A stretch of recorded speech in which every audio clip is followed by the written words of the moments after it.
We know he is the front man of this band, Antytila2. He's been talking about how he had to swap the stage for the front line to fight, to defend his country. And he spoke about, just in real terms, about how the smell of blood he finds just absolutely horrible. Let's try and speak to Taras again. Taras, just your just initial thoughts about having to fight.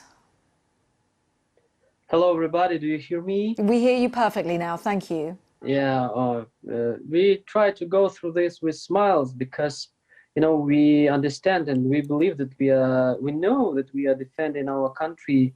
We're defending the independence of our country, and it's no matter who we was before the war started. And of course, it's hard to compare like the music. Time to create something and the wartime. And what helps me to go through this and not to fall, it's understanding that my team, the Antytila band, are helping to survive, helping to save the lives. And what we are doing, we helping injured, wounded soldiers to survive. And because it's somebody's fathers, somebody's sons, somebody's grandfathers. And yes, of course, it's psychologically hard, it's physically hard, but we must to do this. We must to do this. Taras, you're somebody's husband. We heard your wife, Olena, there talking about how she's just really scared about what will happen to you. Again, I just wonder, you talk about, you go into this, you go in, you try and smile because you know you're helping people, but it's just so difficult to think that one day you're singing on a stage, you're performing, and the next day you're turned into a soldier. Yeah, but believe me, it was very hard to understand and to this come inside us, that in every moment you can die. This is the most hard thing to understand and to take it inside. The understanding that every second you can die. And if you start to understand this, if you start to live in this, your psychologically changes and your life changes, because every moment you tries to do much more, because every moment your life can stop. So this is much more harder, was for me and for Antytila2, like to believe in this, that it can happen.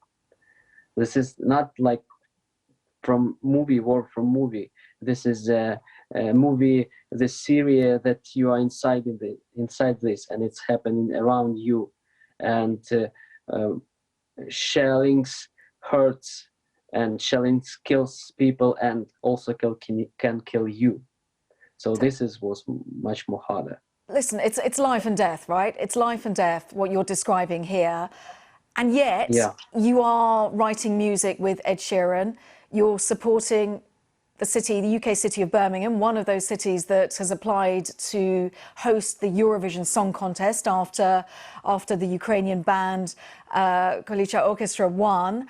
It is really hard for us to understand how you balance that kind of, one moment you're writing music with Ed Sheeran and the next moment you're on the front line. It's really difficult for us to understand that.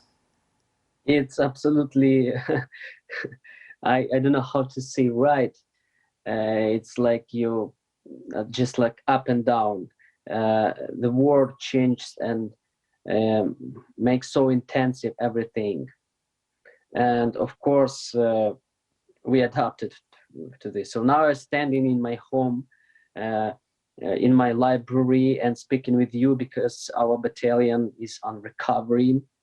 But in a few days we can be also again on the front line, in the trenches. So it changes so fast because it's war. And I want to say that I hope that someday, if Antytila2 will survive and will still alive, we will come to Great Britain, to United Kingdom, and play our music in Birmingham. And yes, of course, we support Birmingham, and we want Birmingham to Eurovision came to the Birmingham, of course. It's just incredible to hear you just speak so matter-of-factly about the fact that, yes, one day you'll come to Birmingham to perform, and in a few days you're going to the front line. Stay safe. Taras, to you and the rest of the band members from Antytila, thank you very much for speaking to us. We wish you the best. Taras Topolia, the lead singer of Antytila, Frontline, Frontmen, is the documentary on the BBC iPlayer that you can watch in the UK.